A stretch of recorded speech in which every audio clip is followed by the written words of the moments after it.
wrestling fans, thanks for clicking today's Dreaded D Rose report. I got breaking news. Sit down, relax, listen to what I'm going to tell you.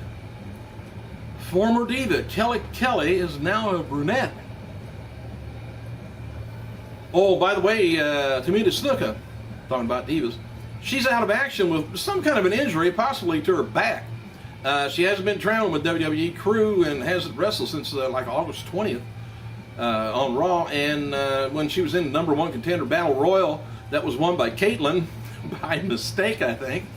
Anyway, 1 month after suffering a heart attack, believe it or not, Jerry the King Lawler spoke to fans at Tuesday night's WWE taping down in Memphis, Tennessee, in his first live appearance since the ordeal.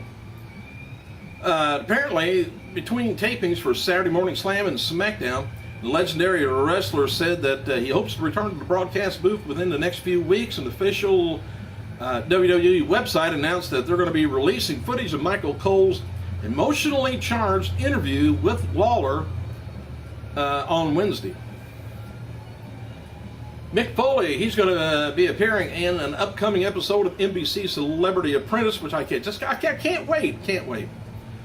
He tweeted Wednesday, he said, "I thought I was doing a simple favor for a friend in New York today, and I ended up stumbling into a guest spot on the Celebrity Apprentice." He said, cool, huh? All right, believe it or not, the Masked Men are back, at least on Vintage Collection on WWE. Anyway, the Masked wrestlers are highlighted this week's episode. The following matches air on the program, or is going to be aired on the program, is Jake the Snake Roberts versus who? Yeah, who? That was from Superstars August 25th, 1996. Vader taking on Kane, 2 masks on that. And at Over the Edge on 98, I think, Rey Mysterio Jr. versus Blitzkrieg. You remember that guy? WCW Nitro, February 9th, 1999. Hardy Boys taking on Los Conquistadors. WWF No Mercy in 2000, Los Conquistadors versus Edge. WWF Raw is War, and it was October 2000. Just says, I don't know what it was, just says Edge. He had his work cut out for him. Hey, noted before, at least one 5 versus 5 traditional elimination match is scheduled for November's WWE Survivor Series pay-per-view. PWI Insider reports that there was a pitch recently to do the entire Survivor Series with the elimination style matches, but the idea was reportedly shot down, which I'm glad they did. Too much goes on when you got about 10 people parked around on the outside of the ring and inside the ring. And for what it's worth, Luchadors passes a rumor on that Batista is being speculated to make a WWE return in the year of 2013 at Royal Rumble. Super Luchas, I don't know how they find out anything, but they're not TMZ. They're in everybody's business. Did I ever tell you that? Alright, as we know before, WWE is toying around the idea of bringing back incompetent general manager storyline, where eventually Vince McMahon would get replacements for Booker T and AJ Lee. After being forced into a match with Kane on Monday's Raw, announcer Matt Striker continues the angle on Twitter by ranting about AJ. Says, "Please don't misunderstand me. AJ's talented, bright young lady, but a GM should be fair and just not delegate based on whims, unfit to lead," he says. You know, that I think would be a great way for Ric Flair to fly in there, and it'd be great to have him manage both of them. I know they got to get a lawsuit out of the way with TNA, so maybe that'll happen real soon, huh? And AJ, they really not having too much of a general manager storyline, no matter what goes on lately. Of course, Vince is back in there. He's got to take up some of the slack. Hey, after working last night's SmackDown taping, Randy Orton took a flight back to Vancouver this morning for his last week of filming WWE Studios 12 Rounds Reloaded. Orton confirmed on Twitter that they will wrap the movie next week. I thought they said they wrapped last week, or earlier in the week, but apparently somebody unwrapped it. The Intercontinental Championship between Kofi Kingston and The Miz at last night's main event taping received rave reviews from the fans in attendance. Apparently, the match went about almost 20 minutes and got very physical. And remember, the other match for tonight's episode of Impact Wrestling, we'll see Dolph Ziggler take on Zack Ryder. I tell you what, that was a horrible hit to the head Miz took on Monday. Ooh. I didn't sleep good that night either. Man. Kofi Kingston hyped the match on Twitter. He says, the night belongs to the Boom Squad. Recording what you know, trust me, you don't want to miss this match. Main event, Wednesday, 8 o'clock. He says, Ion. And I guess The Miz went under a second concussion test and passed it. I hope he checked his could have got a broken neck out of that thing too.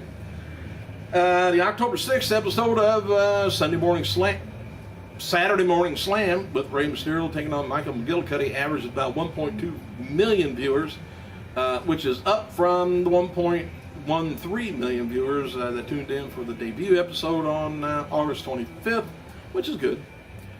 And October 10th episode of the main event with Randy Orton, Big Show taking on Big Show, and Michael McGillicuddy taking on Kofi Kingston, averaged about 1.33 million viewers, just down a bit from the debut episode, which averaged 1.4 million viewers. Show did about a 0.9 rating. That was the main event, by the way.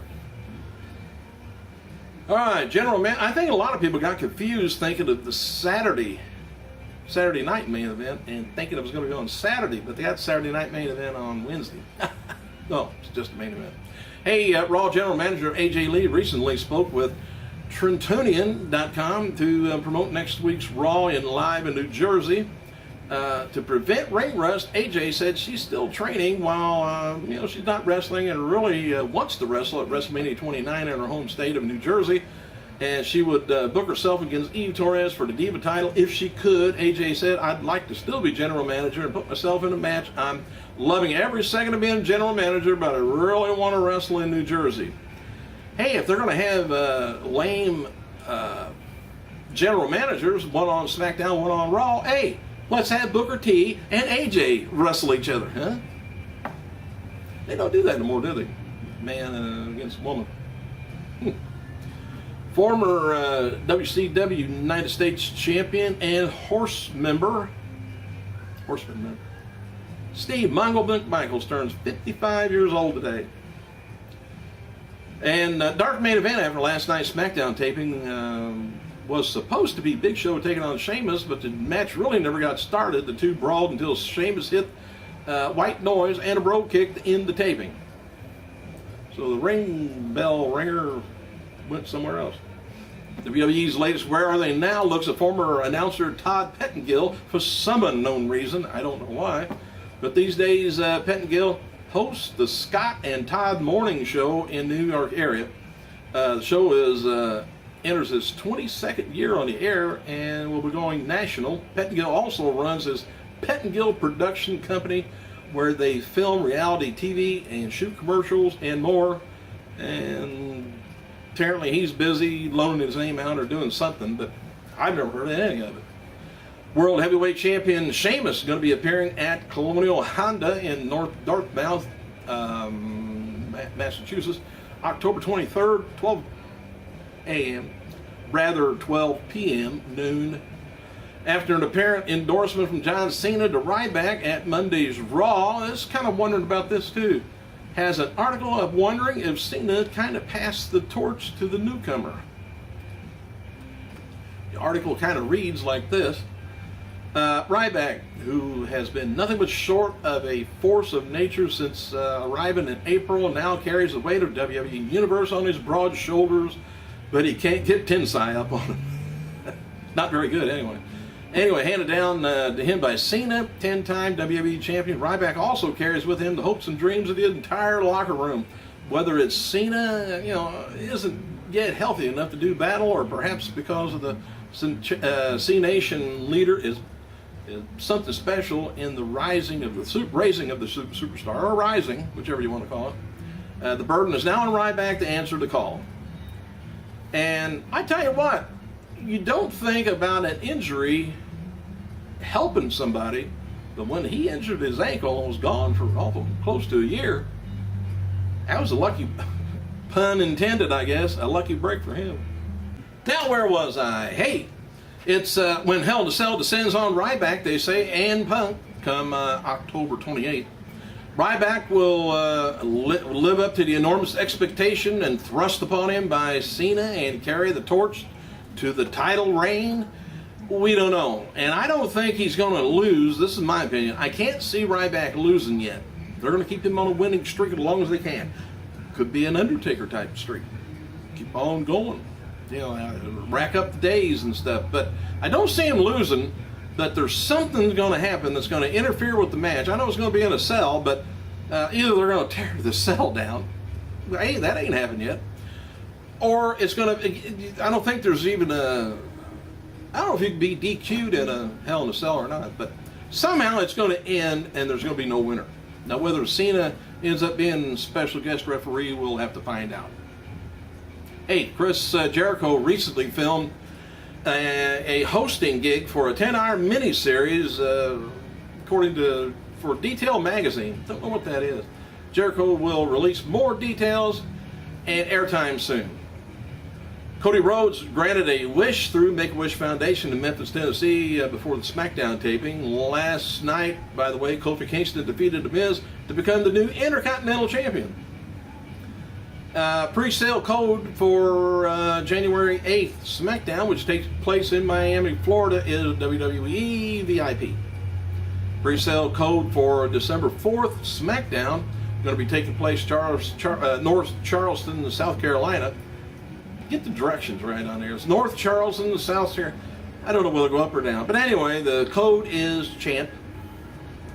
Bret Hart, Shawn Michaels is going to be reuniting at WrestleMania 29 that weekend for a special signing and Q&A together in New York City on Thursday, April 4th at Dave & Buster's, Times Square, 6 p.m. WWE is advertising a Super SmackDown special for Tuesday, November 6th, Election Day, from England. By Linda better be here to vote. Okay, following matches were taped last night. Memphis, Tennessee to air this Friday on SmackDown. And it's going to be The Miz taking on Orton. Gabriel and Tyson taking on Cody Rhodes, Sandow. Kane and Bryant taking on Big Show and Ziggler. DiBiase, he's back. Hey, taking on Antonio Cesaro. Brodus Clay taking on Heath Slater. Wonder why that is. Guess because he gets beat. Well, he'll get beat down by the band or whatever you want to call him. Layla taking on Natalya, and Sheamus versus Wade Barrett in a lumberjack match. Might be interesting. Let me know what you think, and I'll talk to you later. I gotta go.